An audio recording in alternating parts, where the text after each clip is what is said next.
The German Chancellor Olaf Scholz has embarked upon a 2-day U.S. visit. Scholz will hold private talks with U.S. President Joe Biden in the White House on Friday. The visit comes in the backdrop of Russia-Ukraine war completing 1 year. The visit is also shadowed by concerns that China may start sending weapons to Russia. But there will be no state dinners, no press entourage and very little fanfare. There aren't even any press conferences scheduled. It seems Scholz and Biden want to get straight to business. But the question many in Berlin are asking is, what is that business? In a one-line statement announcing the visit to Washington, the Chancellor's office said that the two leaders will discuss the Russian invasion of Ukraine 1 year on and Western support for Kiev.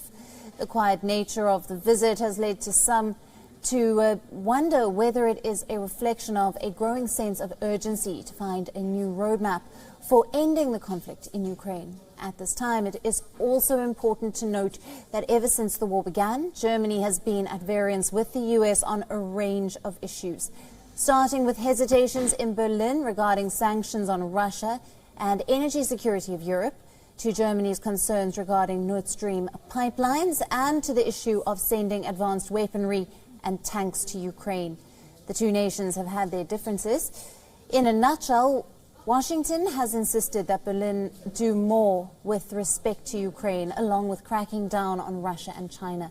But Berlin, positioned closer to the theater of war in Europe, has been more cautious.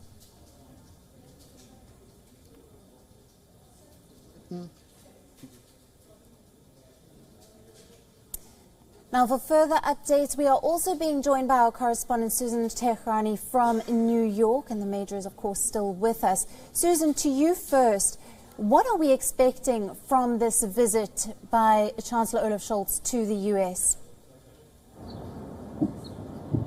Yeah, Alison, as you laid out, this is a trip that really is low-key, to say the least. Olaf Scholz, upon leaving Germany, was asked even by members of parliament that more description and really comments were needed on why he needed to take this trip all the way to the White House and speak with President Joe Biden, despite the fact that, you know, a video conference may have been able to do the job, considering the fact that what he said was, we're going to talk about the war in Ukraine and the 1 year anniversary and moving forward. Olaf Scholz, in response to that, said that we're constantly in direct contact. However, meeting face to face has a different effect, leading many to speculate what, you know, a lot of officials behind closed doors have been saying, even here in New York just recently last week during a high-level UN meeting,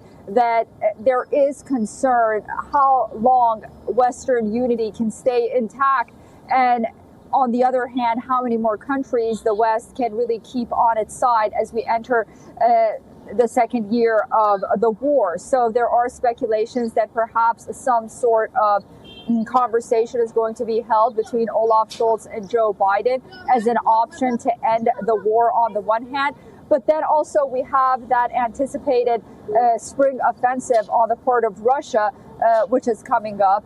And also, let's not forget that Olaf Scholz, before leaving for Washington, really made clear that China entering the war and possibly providing a lethal weapon to Russia is really definitely not a good idea. We do know that on the agenda is going to be the issue of China's involvement in the war and how much assistance it plans to give to Russia. And the United States really wants to get more countries on its side should it decide to impose sanctions.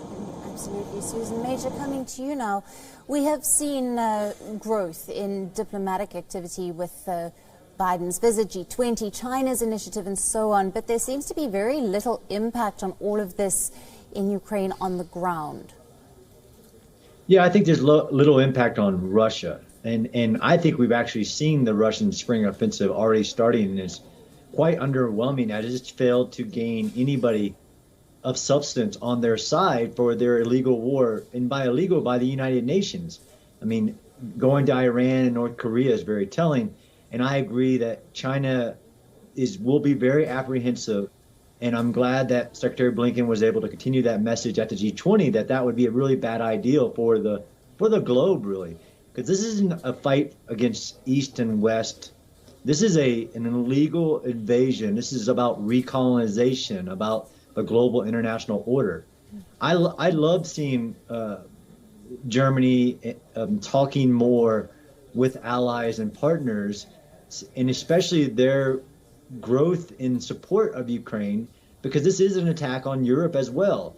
And the interdependencies of all the countries of Europe on things like Russian energy supplies has had an impact. And Putin is imposing a global tax on everybody, India, China, and all of the West, because it will not come to terms that what it's doing is wrong and how it's doing it. All the war crimes, the genocide can't be allowed to continue. Absolutely. Thank you both to Susan and to Major. Thank you very much for being with us. Thank you. WION, now available in your country. Download the app now. Get all the news on the move.